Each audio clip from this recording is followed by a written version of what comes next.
Дело в том, что вы не услышали меня на линейке, когда я открывал новую школу в Уручи, что у нас бардак в школе, этот порядок нужно наводить. Вы что, ждете еще, как в Столбцах у нас произошло? А начинается отсюда, с издевательства над учительницей, и еще на камеру снимают и выкладывают в сеть. Это в 4 классе. Поехали, устроили разборки, собрали снизу доверху начальников, описались то, что у них, видите ли, в социальных сетях разместили. А описавшись, взяли, наказали этого бедного учителя. Да я на месте этого учителя голову отвернул бы щенку какому-то. В телефонах сидят там. Неужели вы не понимаете, у вас же свои дети, что iPhone, а телефон и прочие гаджеты в школе – это не только отвлечение от занятий. Они перестают думать. Они же считать не умеют, таблицу умножения не знают, потому что он открывает телефон и перемножает там.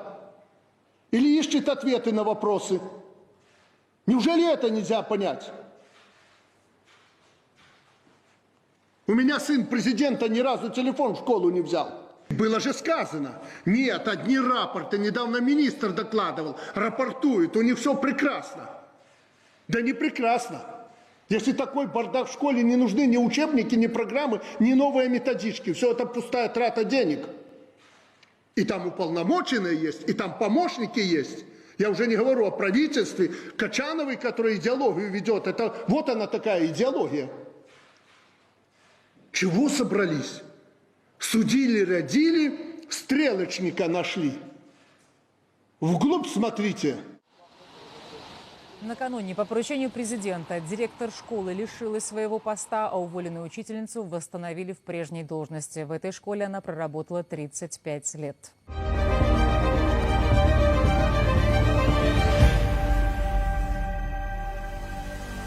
Дүйнөнү дагы бир дүрбөлөңгө салган маймыл чечек оорусу 15 өлкөдөн табылды. Адистердин айтымында бул элде эч качан адамзатка кооптулук жараткан эмес. Ошончо дагы алдын алуу чараларын күчөтүү зарылдыгы бар.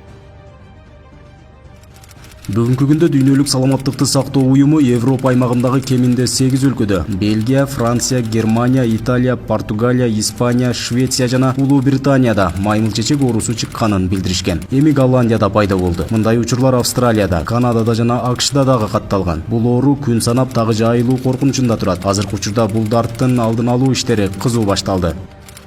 Адистердин айтымында оорунун алгачкы белгилерине дене табынын көтөрүлүшү, баш оору, булчуңдардын оорушу, белдин оорушу, лимфа бездеринин шишиши, чыйрыгуу жана чарчоо кирет. Көбүнчө беттен баштап дененин башка бөлүктөрүнө ийсиркектер чыгат. Ошондой эле дене табына, денесине адамдардын жана бүдүрлөр чыгат. Ал бүдүрлөрдүн өзүнүн стадиялары болот. Эми медициналык тил менен айтканда бул макула, папула, визикула, пустула, анан кийин корочкаларга айланат. Эң биринчи бүдүр чыгат. Ал биринчи жана үчүнчү күндөрү чыгышы мүмкүн. Инкубациялык период деп коебуз, бул көмүскө периоду. Биринчи симптом пайда болгонго чейинки белгилер бул орточо эсеп менен алганда 3 күндөн 21 күнгө чейин болот. Андан кийин ошол жанагы мен айткан жогорудагы симптомдор пайда болуп, ошол биринчи күндөн 3-үчү күндүн убагында ошо адамдын денесинде ошондой бүдүрчөлөр пайда болушу мүмкүн. Ал бүдүрчөлөр биринчи адамдын жаагында, бетинде, алаканда, таманда пайда болуп, андан кийин бүткүл денеге жайылып кетиши мүмкүн.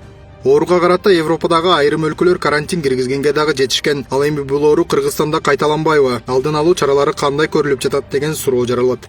Эгерде бул оору бизге келип кала турган болсо, бизде бардык шарттар каралган, медициналык кызматкерлер бүгүнкү күндө даяр. Бүгүнкү күндө азыр биз тиешелүү мекемелерге, өзгөчө ведомство, министерстволордун бардыгына азыркы күндө теги документтер даярдалып, бардыгына уже таратылууда бүгүнкү күндө. И көрсөтмөлөр берилүүдө. Эгерде кимде ошондой тактар пайда болуп, температурасы чыгып, жанагы маймыл оспасынын клиникалык белгилери боло турган болсо, кандай шартта кабыл алуу керек. Ошол жөнүндө бүгүнкү күндө даяр. Маймыл чечеги алгач 1958 маймылдан аныкталгандыгы үчүн ушундай аталыш калып калган. Маймыл чечегинин эки түрү болот. Батыш африкалык штаммы жеңилирээк деп эсептелинет. Ал эми борбордук Африкадан чыккан түрү кыйла оор деп саналат. Азыркы жайылып жаткан батыш африкалык штамм болушу мүмкүн деген тактала элек маалыматтар дагы бар. Алишер Асанов, Калыс Өмүралиев, Регион телеканалы, Бишкек шаары.